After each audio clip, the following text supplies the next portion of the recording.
Eventually, the FBI told Caldwell that he might have information about a possible crime. The FBI said that the Panthers had made a threat to the president. I did have the quotes about that in my story. The Panthers were saying, we recognize the government as being oppressive, and we have a duty, obligation to bear arms against the government. But Caldwell refused to cooperate with the FBI. They persisted in it. And then one day they said, tell Earl Caldwell, we're not playing with him. He doesn't want to talk to us. He can tell it in court. This was like on a Friday. On a Monday, they came back with a subpoena. Caldwell fought the subpoena up to the Ninth Circuit Court of Appeals. My lawyer argued that you're going to destroy this reporter. He talked about how reporters could bring back an answer and tell America about these questions that were so large at that time. He argued that the First Amendment, this is precisely what it protects, not just information, but the process. We want a unanimous decision from the United States Court of Appeals. The government appealed the decision to the Supreme Court, where Caldwell's case was joined by two others, and the case became famous, commonly referred to as Branzburg. We talk about the Branzburg case. For me, it's not the Branzburg case, it's my case. It's the Caldwell case, but anyway. At the time, James Goodale was general counsel for the New York Times. This case became a case of the press standing up to the government. We're the press, we're over here, this information is ours, you're over there, the government, and the twain shall never meet. The press is not an arm of law enforcement. Sure, the press can't be the arm of law enforcement because if it is, there's no ability for the public, for which the press is a surrogate, to criticize the government and look into what the government's done wrong. I don't begrudge them from standing on that principle, but I think that there's on the other side another principle that is equally important, which is if there's criminal conduct out there that you or I or anybody else knows about, you darn well ought to get that information to the people who are in charge of law enforcement. William Bradford Reynolds was a government lawyer who argued against the reporters before the Supreme Court in Branzburg. The reporter's mantra is it's the public's right to know. I think that the public has a right to know. I also believe that if the reporter knows the identity of somebody who's committed a crime, the public has a right to know that just as much. The court also ruled today that newsmen are not immune from being summoned before a grand jury and being forced to answer questions. In a 5-4 decision, the Supreme Court ruled against the reporters. Branzburg answered the question, is there a constitutional protection here for reporters? And it said, no, there is not. There is no testimonial privilege that is available to the reporters that protects them from testifying any more than there is one that would protect me as a private citizen from testifying. I just wasn't going to buy that argument. What do you mean you weren't going to buy the argument? Well, it's called the Supreme Court for a reason. I know, but there's always a way. I could not, as a practical matter, go back to my pals in the newsroom and say, I can't protect you because the Supreme Court has taken all your protection. You can't do that. So I sent my family away, locked myself into a room in my apartment. The air conditioning was turned off, and I sweated out 5 pounds and a theory how the Branzburg case actually created a reporter's privilege for reporters, even though it seemed to have done the exact opposite. The key to Goodale's argument was Justice Lewis Powell. Powell says effectively, okay, I'm with you against the press in this case, but in other cases, there should be an ability for the press to deal with the subpoenas. He didn't spell out exactly what he meant. So I said, well, look, if there's other cases, he's one, and I've got 4 over here.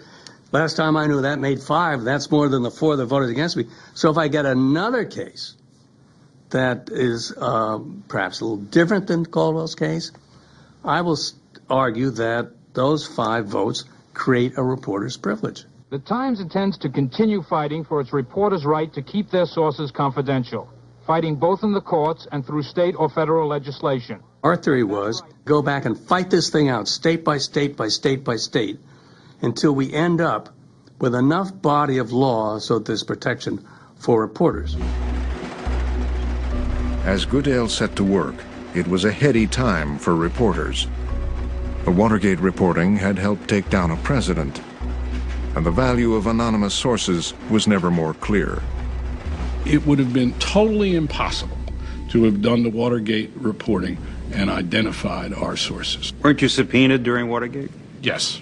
For your sources? Yes. There was a suit brought for the purpose of getting to us, among other things. And so we were subpoenaed. And the strategy had been gone over with the lawyers. Our notes, my notes, were transferred to the custody of Katharine Graham, the publisher of the Washington Post. We called that the grandmother defense, because if we suddenly gave all our documents to a woman who was in her 60s then, you know, instead of Bernstein and Woodward, Katharine Graham is a whole lot better possessor and a lot more important witness. As Bradley said, wouldn't that be something? Every photographer in town would be down at the courthouse to look at our girl going off to the slam. And Mrs. Graham was ready to go to jail because she understood the principle. The principle is this. The government has all kinds of ways to get information. It can eavesdrop. It can wiretap legally. It can offer immunity to criminals in order to get them to testify. What is the essential route to get information by the press? And that is to offer confidentiality. So when people say, well, nobody should be above the law, spouses are above the law. They don't have to give testimony against their spouse. Lawyers don't have to. Why? Because there is a social, judicial benefit to having confidence imbued in certain relationships. Hi, I'm Bob Woodward of the Washington Post. Yes, what is it? By the mid-1970s, journalists played as heroes in the popular imagination. You tell me what you know, and I'll confirm. What you had was a sea change in historical and social terms in terms of the news media. People often think that judges are born in robes and they issue their decisions as if from, like Moses coming down from the Ten Commandments, but they don't. Judges operate in a historical and a social context, and the judges all across the country were very much affected by Watergate. And James Goodale was finding new success in his legal battle. We came up with this idea that we, the reporters, should have a privilege, namely the reporter's privilege, not to cough up this information every time the government wanted it. Across the country, reporters went to jail to protect their sources. And over the next decade, many states passed legislation and lower courts ruled to protect journalists. Today, 49 states recognize some degree of a reporter's privilege. Some very creative media lawyers led by Jim Goodale were able to convince many judges, and we had a certain level of success over the years in getting subpoenas knocked out in civil cases and in criminal trials. Though there's never been a federal law establishing a reporter's privilege, the Justice Department uses a set of guidelines in its decision to subpoena journalists. The guidelines are very clear. A media subpoena should only be sought when all other avenues of investigation have been foreclosed, and only in exigent circumstances. And exigent circumstances were explained to me to be grave national security matters. Emergencies. Yeah, emergencies. Life and death. Life and death. Good afternoon, this is the 2-minute warning.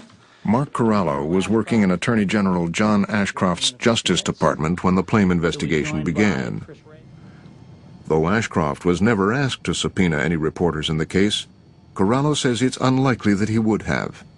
He says he never saw Ashcroft approve a subpoena of a reporter for confidential sources in the time he worked there. We were committed to not issuing one of these subpoenas.